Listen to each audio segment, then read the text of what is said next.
كان يسال الواحد ونص نازل ديسكاونت من 41350 نازل ديسكاونت ب 25000 جنيه. 25000 جنيه؟ يا نهار ابيض. مهندس احمد، الحر ده ايه تحرر لي كده؟ حران جدا. طب اتفضل استريح شويه. يعني هو ده التكييف اللي عامل كل ده؟ ما انت طبعا التكييف ال ال جي ده عليه خصومات ده ولا ايه؟ طبعا. خصومات ايه؟ لا مفاجاه. مفاجأة؟ بس مهندس احمد التكييف ده لانه تكييف مش عادي، التكييف ده دول انفرتر، دول انفرتر يعني ضغط ثنائي، توفير كهرباء، استهلاك 60%، زائد ان هو تبريد سريع، زائد ان هو توفير في الطاقه، فطبيعي انك تلاقي تكييف ال جي عامل ابداع في درجات التبريد.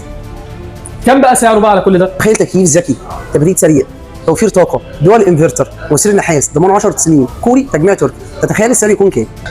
اكيد 50000 جنيه. كان يسال الواحد ونص نازل ديسكاونت من 41350 نازل ديسكاونت ب 25000 جنيه. ايه؟ 25000 جنيه؟ بجد 25000 جنيه، والعادي منه كمان 19000 جنيه. ومش عايزين ننسى برضو الارتا كول التحفه الفرعونيه، الكيفات كلها خصم 45%. طب يلا بقى نفذ لي على كل كارت فيهم جهاز.